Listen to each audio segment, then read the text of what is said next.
What happens when a machine can, I don't know, discover a cure for a rare disease in a week? Yeah, and not just discover it, we're talking about writing the legal patent for it, too. Right. And then, like, negotiating the manufacturing contracts across 3 different continents? Exactly, and designing the entire global marketing campaign. All before you've even finished your morning coffee. I mean, it sounds completely nuts. It really does. But today, we are not talking about some science fiction thought experiment. No, we are looking at a literal blueprint published by OpenAI for basically restructuring global civilization. It is a totally jarring shift in perspective, to say the least. It really is. I mean, we are moving from debating, theoretical impacts of technology in academic journals to reading an actual policy manual for surviving the next decade. Yeah, a literal survival guide. And that is exactly what we are going to dissect today. We are doing a deep dive into this massive April 2026 white paper released by OpenAI. Right, the one titled Industrial Policy for the Intelligence Age. Yeah, with the subtitle, Ideas to Keep People First. And our mission here is to synthesize this incredibly dense, highly ambitious policy document. Because it is dense, very dense. Oh, absolutely. We want to extract the underlying mechanics of what they're actually proposing, stress test their ideas, and really help you listening right now understand exactly how tech leaders are suggesting we rewire our economy. Our economy, our laws, our daily lives, all of it. Exactly. For the dawn of what they are calling superintelligence. So to set the table, we really need to clarify that term. Yeah, let's unpack that. Because superintelligence is not just, a marketing buzzword for a slightly better chatbot. The document defines this very specifically. Right. We are entering an era where AI systems are capable of outperforming the smartest human beings alive. Across every domain. Right, across virtually every cognitive domain, even when those human beings are assisted by the best AI tools currently available. Okay, wait, let's hold on that for a second. Because the distinction there is so crucial. It is the whole foundation of the paper. Right, because if I am using like a cutting-edge language model right now to help me write code or analyze financial data, I'm essentially a cyborg worker. Yes, exactly. A human augmented by AI. But what this document is stating is that the systems they're currently building will eventually look at me and my AI helper the way an astrophysicist looks at, like, a toddler with a calculator. That is the exact baseline assumption of the entire white paper. And once you accept that premise, things get wild. Yeah, the existential questions immediately follow. I mean, if a system can do everything better, faster, and cheaper than us, what happens to human labor? How does a government fund itself if nobody is paying income tax? Right. And how do we prevent these systems from being misused by a rogue state? Or even just a rogue engineer? So OpenAI attempts to answer this through 3 core pillars: sharing prosperity, mitigating catastrophic risks, and democratizing access. Yes, those are the 3 big buckets. But to figure out how we navigate this totally uncharted territory, the document argues that we actually have to look backward. Yeah, to history. Right. They claim we need a completely new industrial policy. Yeah. And they draw a direct line to the progressive era and the New Deal. Which is fascinating. It is. Yeah. So let's unpack the history here. Why are they pointing to the 1930s to solve a 2026 problem? Well, because the shift from an agrarian society to the industrial age is really the closest parallel we have to the scale of disruption they're predicting. Okay. During the Industrial Revolution, we saw massive economic growth, obviously, but we also saw brutal societal dislocation. Right. People pouring into crowded cities, lethal factory conditions. Exactly. Child labor was rampant. Yeah. And the market forces of capitalism drove incredible innovation. I mean, a combustion engine, electricity, mass production. Sure. But market forces alone did not create the weekend. Oh, that's a great point. They didn't create child labor laws or workplace safety standards. Right. The market optimized for efficiency and profit, not for human well-being. Exactly. It took immense political intervention. The New Deal, the establishment of unions, the creation of social safety nets to force the economy to actually work for the people living in it. So you're saying OpenAI believes we're standing on the precipice of a similar structural dislocation right now. They absolutely do. The authors explicitly argue that while free markets are fantastic at driving living standards during normal times, which these are not. Right. They are fundamentally unequipped to handle a technological shock of this magnitude on their own. Okay, so they're calling for a new industrial policy. Yes. Which essentially means the government actively stepping in, using research funding, market-shaping tools, and highly targeted regulation to steer the deployment of superintelligence. Okay, I have to challenge the premise here. Because this is where my alarm bells start ringing. I think a lot of people have that reaction. Let's be real. You have OpenAI, one of the most powerful and well-funded technology companies in human history, literally begging the government to regulate them and intervene in the market. It's definitely unusual. Right. Historically, tech companies fight tooth and nail to keep the government out of their business. They usually want to move fast and break things. Exactly. So why is OpenAI asking for guardrails? Are they genuinely worried about the fate of humanity? Or are they, trying to pull the ladder up behind them, building a regulatory moat so no startup can ever compete with them? It is the defining question of AI policy. And again, we're just analyzing their text here. But regulatory capture is a massive risk. Because if OpenAI helps write the safety regulations, they could easily suggest compliance standards that cost hundreds of millions of dollars to meet. Which OpenAI can easily afford, Yeah. but a couple of brilliant engineers in a garage, they can't. Right. However, the document actually addresses this critique head-on. They argue for regulation that is explicitly designed not to entrench incumbents. But how do you actually achieve that in practice? It's easy to say you won't entrench incumbents, but how do the mechanics of that policy actually work? They propose a tiered approach. They argue that the vast majority of AI models, the open source ecosystem, the startups building narrow tools for healthcare or logistics, those should be left largely unregulated to foster maximum innovation. Okay. The heavy, expensive, government-mandated audits and containment protocols should only apply to a tiny fraction of what they call frontier models. The ones that are approaching superintelligence? Yes, the ones that pose genuine chemical, biological, or cyber risks. Okay, so it's basically like regulating aviation. That's a really good way to think about it. You don't demand a rigorous FAA inspection and a licensed pilot if someone is just, flying a toy drone in a park. Right. But if Boeing is building a 747, you audit every single rivet.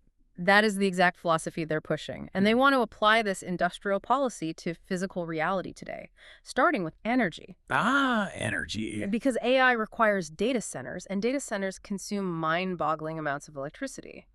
The document states that AI data centers must pay their own way on energy. Think about your own electric bill for a second. If a tech giant builds a massive server farm in your county, the demand on the local grid just skyrockets. And supply and demand dictate that the cost of electricity is going to go up. Exactly. The paper is arguing that the everyday household shouldn't be subsidizing the energy costs of superintelligence. Which is a highly pragmatic, immediate policy stance. They are saying we need to price the externalities of AI accurately today. But energy pricing is just the start. Oh, yeah. Because if we assume the energy is sorted out and the models are running, we hit the economic meat of the document. How does an everyday person survive in an economy where cognitive labor has an almost zero marginal cost? Which brings us to their proposals for an open economy. And this section opens with a rather stark admission, doesn't it? Very stark. They acknowledge that without intervention, AI is going to act as a massive inequality engine. Right. Because the wealth generated by these systems is naturally going to flow to the people who own the compute and the models. Yes. The underlying mechanism of AI is that it scales productivity without needing to scale human labor. Let's make that concrete. Okay, so if a law firm can suddenly do the work of 50 paralegals using one software license... The savings don't go to the paralegals who got fired. Exactly. The savings go to the partners of the law firm and the company that sold the software. And the document warns that this could just completely hollow out communities that aren't positioned to capture that upside. Right. So to prevent that, they propose mechanisms to keep the economy participatory, starting with what they call worker perspectives. Okay, break that down. The idea is that the deployment of AI shouldn't just be a top-down mandate from a boardroom aiming to cut headcount. They want to formalize ways for workers to collaborate with management to prioritize how AI is actually used. I mean, that sounds great in theory. But in the real world, let's be real, a CEO's fiduciary duty is to the shareholders, not the workers. If AI can do the job cheaper, the worker gets replaced. How does collaborating with management actually protect a job? Well, the document suggests shifting the objective function of the AI deployment. Okay. Instead of using AI to just intensify workloads, meaning, forcing a human to do their job twice as fast, they want to incentivize companies to use AI to eliminate the dangerous, repetitive, or soul-crushing parts of a job. Thereby increasing the worker's autonomy. Exactly. And improving the quality of the service provided. Let's ground this with an example. Imagine a nurse. Okay. You could use AI to monitor a dozen patients simultaneously and fire half the nursing staff. Which forces the remaining nurses to run frantically between rooms whenever the AI flags a problem. Right. That is workload intensification. It sounds awful. It does. Or, alternatively, you could use the AI to completely automate the hours of charting, billing, and all that administrative paperwork. So the existing nursing staff can actually spend their entire shift interacting with comforting and treating patients. Exactly. The human remains the core of the service, but the friction is removed by the machine. Right. But they also recognize that despite this, many workers will still be displaced. Sure. And for those workers, they propose a concept called AI-first entrepreneurs. I found this part fascinating. It's a really interesting pivot. They want to enable workers who have deep domain expertise to start their own businesses easily. Think about a master electrician. They know everything about wiring a commercial building. Right. But they might not start their own firm because they don't know how to run a payroll system or write legal contracts or manage digital marketing. The overhead of running a business stops them. And this is exactly where the document introduces the startup-in-a-box model. Startup in a box. I love that phrasing. Yeah, they propose combining microgrants with a shared back-office infrastructure powered entirely by AI. The AI basically becomes your accountant, your lawyer, and your marketing team. It's sort of like what Shopify did for retail. How so? Well, before Shopify, if you wanted to sell custom t-shirts online, you had to know how to code a website, build a secure payment gateway, manage a database. It was a massive barrier to entry. Right. Shopify abstracted all of that away with a few clicks. OpenAI is suggesting an AI that abstracts away the entire corporate structure of a service business. Yeah. You just bring the human expertise. Exactly. But to build a society of AI-first entrepreneurs, you have to ensure everyone actually has access to the AI in the first place. Right. Which leads to one of the most controversial and honestly radical ideas in the entire white paper, Yeah. the proposal for a right to AI. Okay, let's dissect this, because declaring something a right has massive legal and economic implications. Huge implication. Are they suggesting that AI access should be viewed like access to clean water or public education? They are comparing it explicitly to global literacy, electricity, and the internet. Wow. The text argues that in the intelligence age, access to foundational models is the prerequisite for economic participation. If you don't have it, you cannot compete. So they're arguing for expanding affordable, reliable access. Yes, including free or low-cost access points, ensuring that rural libraries, underfunded public schools, and small businesses are not locked out of the cognitive economy. Okay, I am going to play devil's advocate here for a second. Please do. OpenAI is currently valued at nearly $100 billion. They are selling a product. Right. When a corporation argues that access to their specific product is a fundamental human right that the government should probably subsidize to ensure universal access, I mean, that sounds like the greatest business model ever conceived. It's a very fair point. Because if the government guarantees a right to AI, they essentially guarantee OpenAI's revenue stream forever. Right. Does the paper address this glaring conflict of interest? It is definitely the elephant in the room, and critics of the paper have certainly highlighted it. Okay. The document itself frames it purely as a matter of public utility. They argue that we failed to distribute internet access equitably. I mean, there are still millions of Americans without broadband. That's true. And they say we cannot afford to repeat that mistake with superintelligence. They are advocating for a baseline capability being broadly available, not necessarily demanding that the government buy everyone a premium ChatGPT subscription. Right, but the mechanics of who provides that baseline model and how it is funded remain incredibly murky. Very murky. So let's follow the money then. Because if we assume everyone gets access and the AI starts doing a massive chunk of the cognitive labor, we run into a brick wall regarding how our society is funded. Yeah, we really do. Our entire social contract is built on the taxation of human labor. If you look at your pay stub, payroll taxes are what funds Social Security, Medicare, and a huge portion of the government. Exactly. If AI automates millions of jobs, the payroll tax base just collapses. How does OpenAI propose we pay for civilization? This is where we get into part 3 of their proposals, reimagining the social contract and taxes. Okay. The document acknowledges that as AI reshapes work, corporate profits and capital gains are going to absolutely explode. While reliance on human labor income shrinks. Right. So to prevent the social safety net from going bankrupt, They propose a fundamental shift in the tax base. We have to move away from taxing labor and start taxing capital. Okay, but taxing capital is a broad political talking point. Again, as a reminder to you listening, we're not endorsing a political platform here, just reporting what's in the text. Absolutely. So what are the actual mechanisms they are suggesting? They mention higher corporate income taxes, higher taxes on capital gains at the top end of the spectrum, and targeted measures on sustained AI-driven returns. Okay. But the most intriguing technical mechanism they suggest exploring is a tax related to automated labor. Wait, a robot tax? Essentially, yes. But how do you actually measure that? I mean, if a factory replaces a human with a physical robotic arm, that is easy to see. Very tangible. Right. But if a marketing firm replaces 5 copywriters with an LLM that runs in the cloud, how does the IRS tax that? It's incredibly difficult. Do you tax the API calls?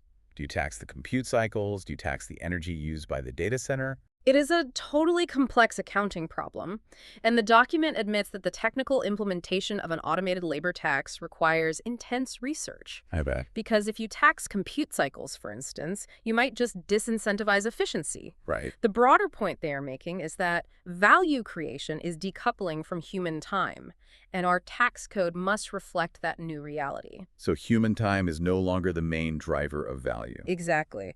And to ensure that everyday citizens actually benefit from this decoupling, they introduce their flagship economic proposal, the Public Wealth Fund. This is a massive concept. Let's break down how a public wealth fund actually operates. The idea is to create a national fund seeded by policymakers and contributions from frontier AI companies themselves. Okay. This fund would invest in diversified long-term assets, essentially capturing a broad slice of the economic growth driven by superintelligence. And crucially, the returns from this fund would be distributed directly to citizens as a dividend. So instead of your income coming solely from your labor, you receive a baseline income just for existing in a society powered by superintelligence. That's the vision. It sounds exactly like the Alaska Permanent Fund. Yes, that is a very accurate parallel. Because in Alaska, for those who don't know, the state takes the revenue from oil extraction, invests it, and cuts a check to every resident once a year. It's their share of the state's natural resources. Right, and OpenAI is essentially proposing an intelligence dividend. The cognitive output of the machines becomes a national resource, and you get a cut of it. Exactly. It is a mechanism to broadly distribute the gains of automation without requiring everyone to become like a Wall Street day trader. Right. But what about the people who still have jobs? The document explores that too through something called efficiency dividends. Okay, so if an AI makes a company twice as profitable, the workers shouldn't just be expected to do twice as much work for the same pay. Right. The paper argues that as routine workloads decline and operating costs plummet, policymakers should incentivize companies to convert those gains into durable benefits for the workers. What kind of benefits? This can mean increased employer matches to retirement accounts, subsidized child and elder care. Okay. Or, most radically, a change in how we view time entirely. You're talking about the 32-hour work week. Yes. The text proposes running time-bound pilots for a 4-day, 32-hour work week with absolutely no loss in pay. Wow. The logic is simple.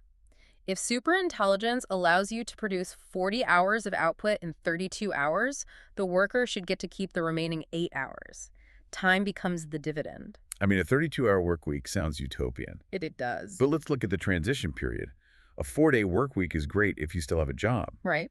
But if superintelligence automates your entire industry overnight, you are looking at 0 hours of work and 0 pay while you wait for these public wealth fund dividends to theoretically materialize. That is the big gap. How does the white paper propose cashing the millions of people who are going to fall through the cracks during this transition? Well, the transition period is the most volatile phase, and the document completely recognizes this. They insist that the existing safety net unemployment insurance, SNAP, Medicaid, must function reliably and at scale. But the current system is so slow. Exactly. It's too slow and too political to handle rapid AI-driven displacement. You can't have Congress debating for 6 months over a relief bill while 1 million accountants lose their jobs in a single quarter. Right. This is why they propose adaptive safety nets. Algorithmic welfare. Pretty much. How does that work without becoming a dystopian nightmare? It relies on shifting from a reactive political system to a proactive data-driven system. The text proposes establishing real-time metrics. Like what? things like high-frequency regional unemployment data or indicators of wage collapse in specific sectors. When those metrics cross a predefined threshold, a package of expanded safety nets is triggered automatically. So if the data shows that commercial truck driving jobs have plummeted by 15% in Ohio over a 3-month period due to, say, autonomous and logistics networks, the system doesn't wait for a politician to notice. It automatically extends unemployment benefits, disperses fast cash assistance, and unlocks retraining vouchers for everyone in that sector in that region. Precisely. And just as importantly, when the disruption stabilizes and the metrics drop back below the threshold, the expanded support phases out automatically. It removes the partisan gridlock from basic survival. Exactly. But for this to work, the benefits themselves have to change. This leads to their push for portable benefits. Oh, this is a huge issue in the U.S. specifically. Yes, it is. Right now, your healthcare, your 401k, your dental insurance, they're all held hostage by your employer. Yep. If you get displaced by AI, you don't just lose your income. You lose your ability to go to the doctor. And the document argues forcefully that we must build benefit systems that follow the individual, not the job. How would that look? They envision platforms that pool contributions from multiple sources, your part-time gig, your freelance contract, a temporary employer, all into a standardized account attached to your legal identity. Okay, so this portability gives workers the psychological safety to move between jobs. Right, or go back to school for retraining, or attempt to start an AI-assisted business without risking total ruin. Okay, so you have a portable safety net, and let's say you've been displaced from your job analyzing data because the superintelligence does it instantly. Right. Where do you actually go? What is the economic sector that absorbs millions of highly educated, displaced cognitive workers? The document has a clear thesis on this: pathways into human-centered work. Human-centered work. They are betting heavily on the care and connection economy. We are talking about early childhood education, elder care, mental health services, and community nursing. Let's dig into the psychology of that shift, though. You are asking a 45-year-old software engineer whose entire identity is built around writing elegant code to pivot to becoming a care worker. It's a tough pivot. Do people actually want to do that? And more importantly, the care economy has historically been brutally undervalued and underpaid. How does shifting millions of people into childcare solve the economic crisis? It is a massive sociological friction point, no question.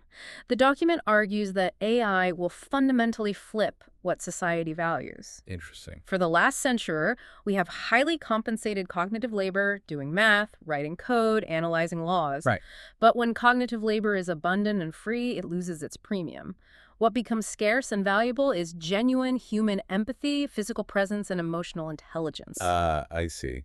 So a superintelligence can diagnose a terminal illness with perfect accuracy. But we will still demand a human doctor to hold the patient's hand and deliver the news. So the premise is that as the cost of cognitive goods plummets, society will have a massive surplus of wealth that must be aggressively redirected into subsidizing wages for the care economy. Yes. They argue that governments must support these sectors with massive investments in training and wages to ensure there are high-quality, dignified jobs. Okay. They even push this concept into the home itself by proposing a family benefit. Wait, what does that mean? This would formally recognize caregiving for your own children or aging parents as economically valuable labor that should be compensated by the state. Wow. So untethering human value from traditional corporate employment entirely. Exactly. It is a profound reframing of what it means to work. But while humans are retreating to the care economy, the machines are going to be building the future. And this brings us to a harsh physical reality. Right. You can write all the policy papers you want about universal basic income and care work, but superintelligence is not magic. It runs on physical hardware. Yes, it does. Which brings us to part 5, powering the future and accelerating discovery. Let's talk about the physical bottleneck of the intelligence age. We are talking about a scale of infrastructure that is genuinely hard to fathom. Superintelligence requires millions of specialized chips, housed in massive data centers. Cooled by millions of gallons of water. And powered by gigawatts of electricity. And the document recognizes that the electrical grid, as it stands today, simply cannot handle the load. Not even close. I want to tie this back to the right to AI we discussed earlier. Okay. You can legally declare that every rural school has a right to AI. But if the physical transmission lines can't deliver the power to turn the servers on, that right is completely meaningless. Exactly. The physical infrastructure is the prerequisite for the policy. The white paper has an entire section dedicated to the need to accelerate grid expansion. But the problem isn't just generating the power, is it? It's moving it. Right. Building high-voltage interstate transmission lines in the United States is currently a bureaucratic nightmare. It can take a decade of environmental reviews, local lawsuits, and permitting delays before a single shovel hits the dirt. Yes. It's the classic NIMBY problem. Not in my backyard. Sure. Everyone wants superintelligence, but nobody wants a high-voltage tower in their line of sight. So how does OpenAI suggest we bypass a decade of red tape? They propose establishing new public-private partnerships specifically designed to absorb the siting risks and cut through the permitting delays. They mention incentivizing the deployment of advanced technologies, like high-voltage direct current lines and advanced conductors that can carry more power over existing right-of-ways. But that doesn't solve the local opposition. No, it doesn't, which is why, most controversially, they float the idea of providing narrow federal authority to accelerate construction when a project is deemed in the critical national interest. Whoa.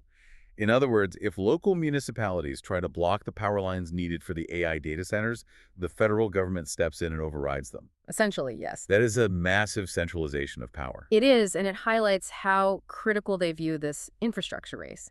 They see it as a matter of national security. But assuming we build the grid and power the data centers, what do these massive superintelligence systems actually do? Well, this leads to their vision for accelerating scientific discovery. We have to get specific here.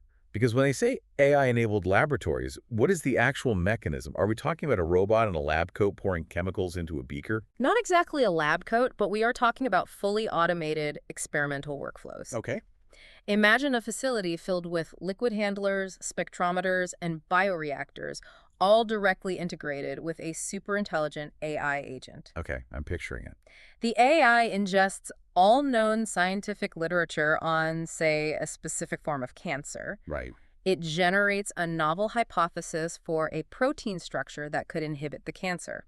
It then writes the code to instruct the physical lab equipment to synthesize the protein. Wow. It runs the assay, analyzes the results in real time, realizes it failed, adjusts the molecular structure, and runs the experiment again. It is the scientific method running at hyperspeed. Yes. 24 hours a day, without human fatigue, without needing a coffee break, and without waiting for a grant approval. That's incredible. And the crucial policy point the document makes is about the distribution of these facilities. Meaning who gets to use them. Exactly. They argue strongly that this infrastructure should not be hoarded by a handful of elite Ivy League institutions or massive pharmaceutical companies. Right. They want a distributed network of these AI-enabled labs deployed across regional research hubs, universities, and even community colleges. I love the mechanics of that. If a brilliant biology student at a rural community college has a wild theory about, I don't know, soil remediation. They don't have to wait to get accepted into an MIT PhD program to test it. Right, they can submit their hypothesis to the regional AI lab and get the results in a week. It totally democratizes the physical tools of discovery. It does. It's a beautiful vision, but... So let's take a breath and look at the whole picture we have painted so far. Yes. Because we have distributed AI labs churning out novel chemical and biological compounds. We have an overarching superintelligence integrated into our national power grids. We have millions of people relying on algorithms for their basic welfare. It's a lot of interconnectivity. What happens when something goes wrong? That is the million-dollar question. What happens when the system designed to cure cancer accidentally designs a highly contagious pathogen? And this brings us to the second half of the document, which shifts from utopian economics to terrifying risk management. Part 6. Building a resilient society, trust, audits, and containment. This section represents a major evolution in how we think about AI safety. Until now, the paradigm has been focused on upstream safeguards. Meaning what?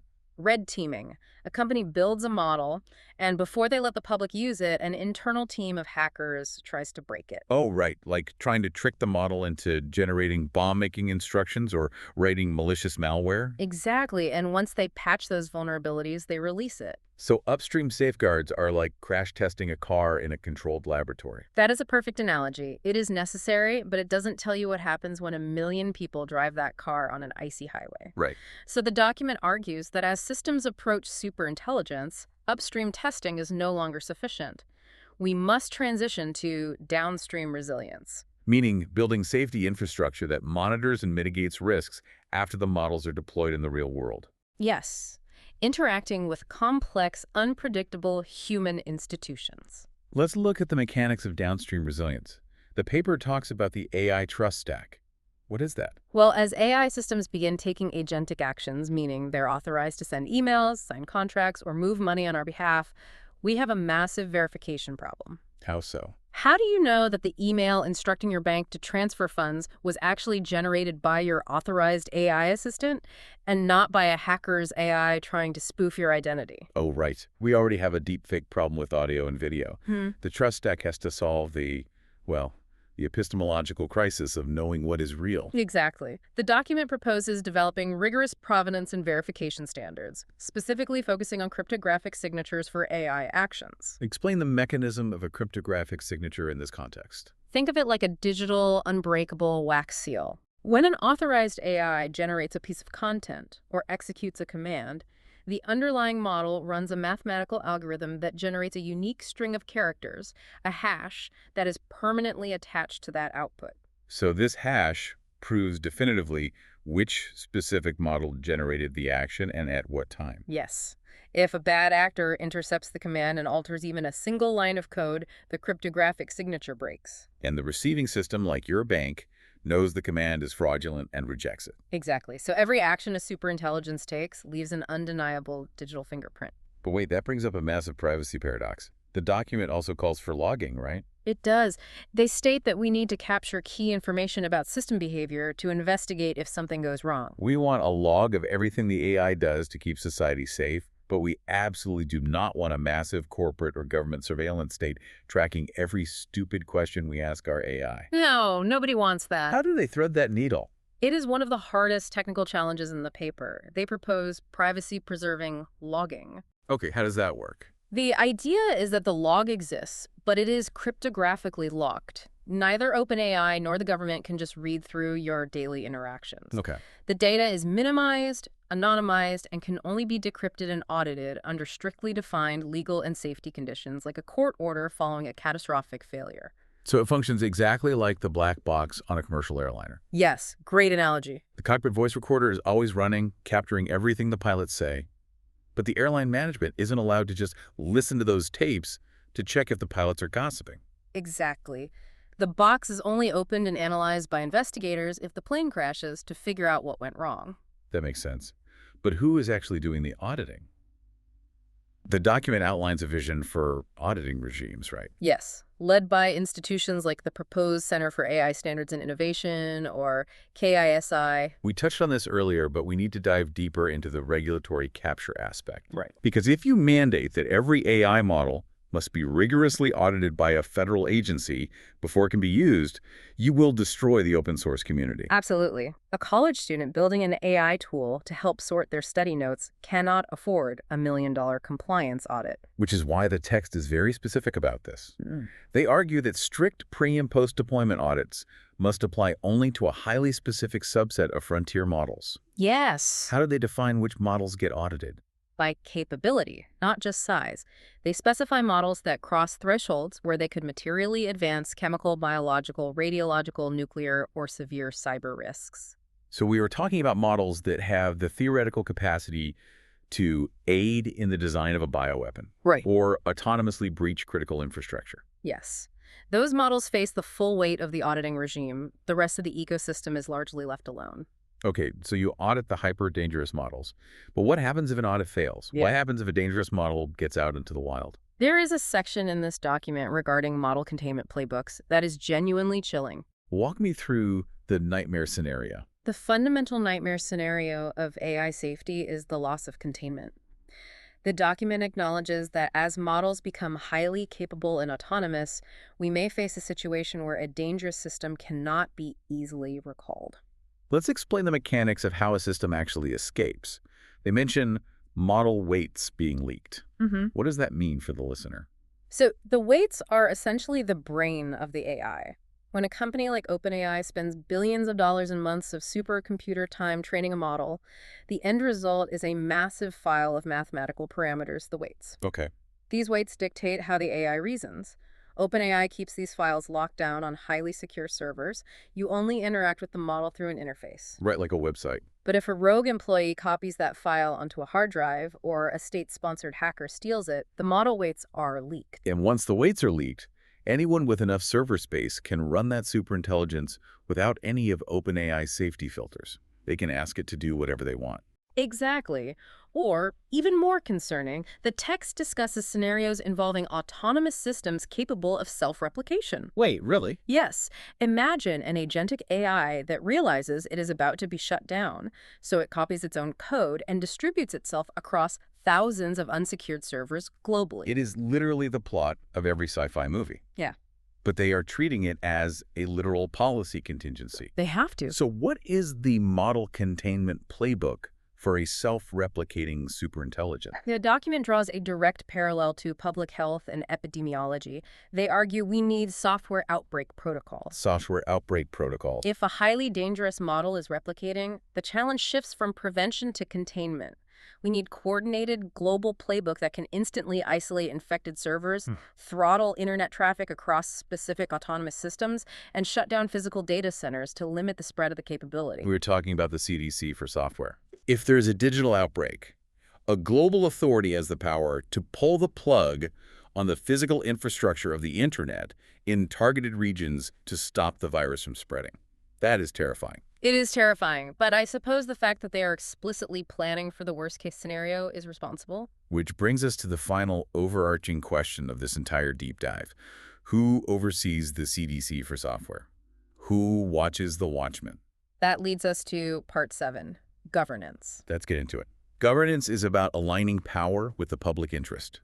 The document breaks this down into corporate governance and government guardrails.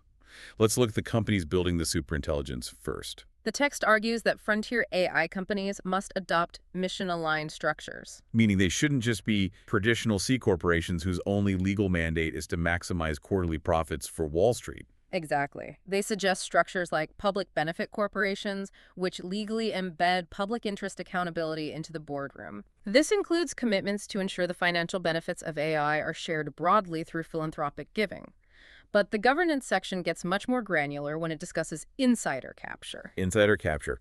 What is the mechanism of that threat? It is the fear that a small faction within the company itself, say a rogue group of senior engineers or a single unchecked executive, could quietly manipulate the superintelligence to concentrate power, manipulate markets, or bypass safety protocols for their own ideological reasons. So it is not just about keeping the hackers out.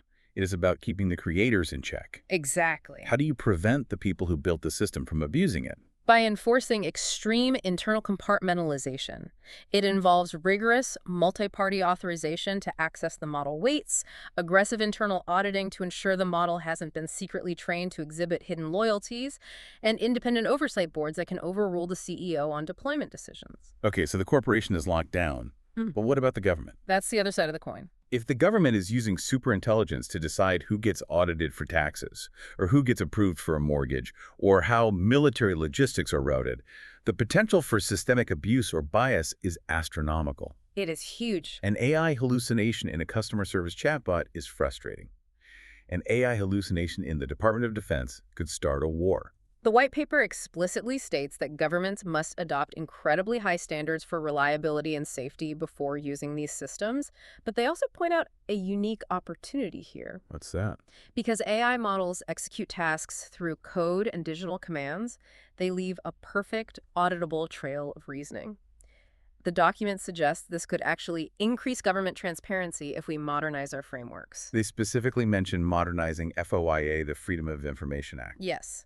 Right now, if a journalist or a citizen watchdog group submits a FOIA request, they might receive 10,000 pages of redacted emails that take years to parse. The documents suggest that as government decisions are increasingly made or assisted by AI workflows, citizens should be able to analyze the agentic action logs of those systems.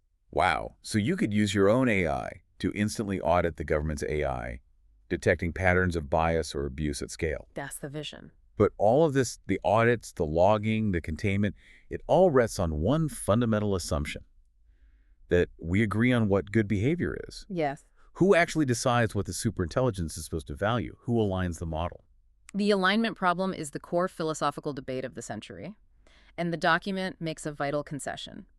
Alignment should not be defined exclusively by a homogeneous group of engineers sitting in a lab in San Francisco. Because if the engineers decide the values, the AI just becomes an enforcement mechanism for the cultural biases of Silicon Valley. Precisely. The text calls for formalized mechanisms for public democratic input. Developers should be required to publish clear model specifications, essentially a constitution detailing exactly how the system is intended to behave in controversial situations. Then, they must allow for representative public input to shape those specifications. The AI that impacts a global society must reflect the diverse perspectives of that society. And what happens when a model inevitably misbehaves? Because no testing environment is perfect. The text proposes a global system of incident reporting, and the brilliant part is that they model this directly on the aviation industry's near-miss reporting system. Oh, explain how that works in aviation. So in aviation, if a pilot makes a mistake and two planes almost collide, the pilot can report the near miss to the FAA without fear of losing their license or facing punitive action. Why? Because the industry realized long ago that if you punish people for reporting mistakes, they will just cover up the mistakes until a plane actually crashes. They prioritize learning over penalization to improve systemic safety. And OpenAI is saying we need the exact same culture for superintelligence. Yes. If a company's model exhibits sudden, unexpected capabilities, like writing a piece of malware it wasn't trained to write, or if it shows concerning internal reasoning during a test, the company must be able to report that near miss to a designated public authority without fear of being sued or shut down. The entire global ecosystem needs to learn from those close calls before they manifest as real-world tragedies. Exactly. The key word there is global. Because superintelligence does not respect national borders.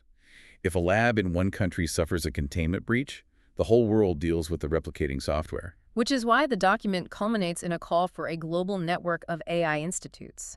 National bodies like KSI in the U.S. would coordinate internationally through shared protocols for information exchange and joint safety evaluations. But there is a massive legal barrier to companies working together like that, right? Yes, antitrust laws.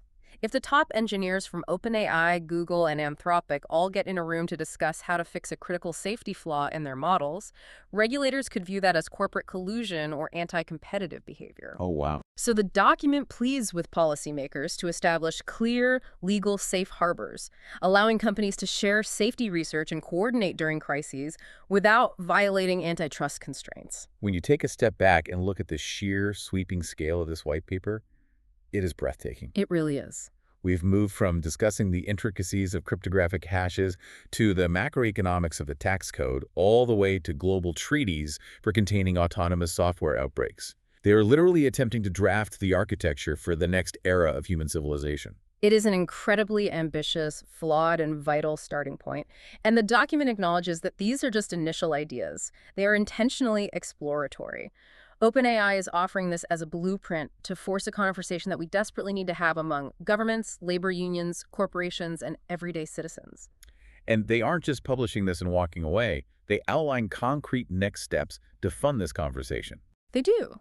They are establishing a pilot program of policy fellowships, offering targeted research grants of up to $100,000 for academics to study these proposals, and providing up to $1 million in API credits for researchers who need raw compute power to model these economic and safety theories. That's huge. They are also convening a major workshop to debate these policies in May 2026 in Washington, D.C.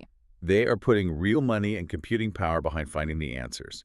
And as we wrap up this incredibly dense deep dive, I want to pull the lens back from the policy and focus on the deeply personal. I want to leave you, the listener, with a final thought experiment to chew on. We have spent the last hour dissecting the mechanics of the economy, the physical power grid, and national security.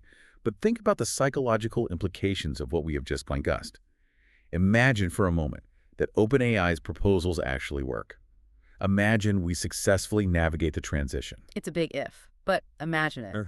Imagine a world where the efficiency dividends are real, and the 32-hour workweek becomes standard. Imagine the public wealth fund is fully capitalized, and every month you receive a baseline dividend check simply because the superintelligence is generating infinite cognitive value. Right. Imagine a world where your basic survival, your housing, your healthcare, your food, is fundamentally decoupled from your physical or mental labor. If we remove the economic anxiety that has driven human behavior since the dawn of agriculture, how will that change human psychology? It changes everything. For centuries, our identities, our social status, our very sense of self-worth have been inextricably tied to one simple question.